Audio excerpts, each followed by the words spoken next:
তেল ছাড়া পরোটা শুনে অবাক হচ্ছ নাকি? আজ আমরা বানাবো এমন এক রেসিপি যেটা বানাতে এক ফোঁটাও তেল লাগবে না, আর স্বাদেও হবে দারুণ। উপকরণ আমাদের চিরচেনা স্বাস্থ্যকর বিউলির ডাল। এই রেসিপিটা বানানোর জন্য আমি আগের দিন রাত্রে ভালো করে 1 কাপ বিউলির ডাল ধুয়ে আমি 1.5 কাপ মতন জল দিয়ে ভিজিয়ে রেখেছিলাম। আর দেখো, সকালে উঠে বিউলির ডালগুলো বেশ সুন্দর মতন সোক হয়ে গেছে। এবারে এই বিউলির ডাল দিয়ে একটা পেস্ট তৈরি করে নেব ব্লেন্ডারে। তো এই 1 কাপ বিউলির ডালের জলটা ঝরিয়ে নিয়ে তারপরে আমি ব্লেন্ডারে দিয়ে দিচ্ছি। বিউলির ডাল বা উড়দ ডাল শুধু সুস্বাদুই নয়, এর স্বাস্থ্যগুণও অসাধারণ। এতে আছে প্রচুর পরিমাণে প্রোটিন, ফাইবার, আয়রন আর ক্যালসিয়াম। এরপরে আমি ব্লেন্ডারে আরও কিছু মশলা অ্যাড করছি। তার মধ্যে 1/2 ইঞ্চি আদা, 2টো কাঁচা লঙ্কা,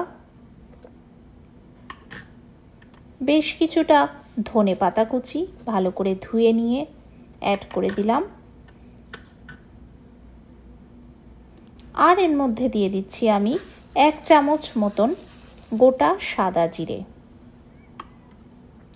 যারা পিসিওএস বা ইনসুলিন রেজিস্ট্যান্স নিয়ে লড়াই করছো তাদের জন্য এটা একটা দারুণ অপশন, কারণ এটা রক্তে চিনির পরিমাণ নিয়ন্ত্রণে রাখতে সাহায্য করে। এবারে আমি দিয়ে দিলাম পরিমাণ মতন জল। ঠিক এই রকম ব্যাটারের টেক্সচারটা আনার জন্য যতটা পরিমাণ জল লাগে ততটা পরিমাণ জল দিয়ে আমি ভালো করে এটা ব্লেন্ড করে নিয়ে এই পেস্টটাকে একটা বাটির মধ্যে ঢেলে নিলাম। বিউলির ডাল হজমেও অনেক সাহায্য করে, পেশিকে শক্তি দেয় আর শরীরের রোগ প্রতিরোধ ক্ষমতাও কিন্তু বাড়ায় বিউলির ডাল। এই সুপারফুড দিয়েই কিন্তু আজকে আমরা বানাচ্ছি একদমই তেল ছাড়া একটা রেসিপি। ভাজাভুজি ছাড়া খুবই স্বাস্থ্যকর, একদমই ব্যাড কার্বোহাইড্রেট ফ্রি একটা দারুণ রেসিপি, যেটা সকালের জলখাবারে বা রাত্রে লাইট ডিনারে ইনক্লুড করা যেতে পারে। এবারে আরেকটু জল দিয়ে ঠিক একটা এরকম টেক্সচারের ব্যাটার আমি রেডি করে নিচ্ছি। তোমরা জলের পরিমাণটা নিজেদের আন্দাজ মতন দিয়ে ঠিক যেরকম টেক্সচার আমি এখন দেখাচ্ছি সেই রকম টেক্সচারে নিয়ে আসবে।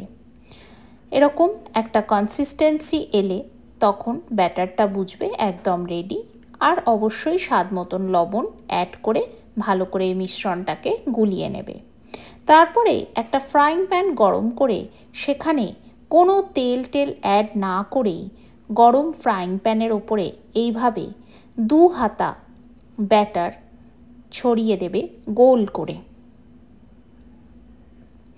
তারপরে গ্যাসের ফ্লেমটা মিডিয়াম করে বেশ অনেকক্ষণ এটাকে হতে দেবে।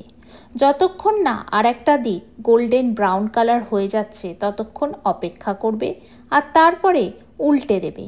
উল্টে দিয়ে আর একটা দিকও সুন্দরভাবে কুক করে নেবে একদম লো টু মিডিয়াম ফ্লেমে।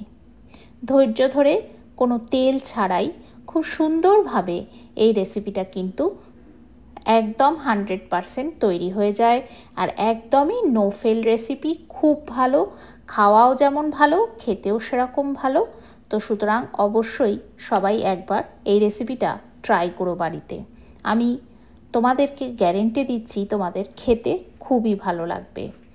আবারও আরেকটা পরোটা বা ক্রেপ আমি তোমাদেরকে বানিয়ে দেখাচ্ছি ঠিক একই প্রসিডিউরে। প্রথমে তাওয়াটা খুব গরম ছিল, তার উপরে আমি 2 হাতা গোল করে এইভাবে ছড়িয়ে নিলাম। ছড়িয়ে নিয়ে তারপরে মিডিয়াম ফ্লেমে করে ওয়েট করলাম যতক্ষণ না একটা দিক গোল্ডেন ব্রাউন কালারের হয়ে গেল, ততক্ষণ ওয়েট করে তারপরে সুন্দরভাবে খুন্তির সাহায্যে এটাকে উল্টে অপর পিঠটাও কিন্তু সুন্দরভাবে কুক করে নিলাম।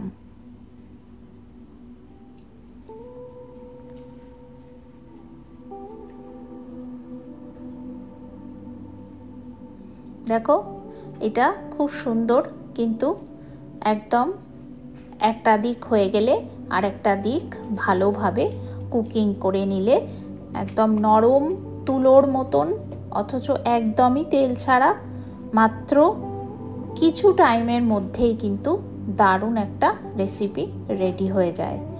যে কোনো জিনিস দিয়ে এটা খেতে পারো।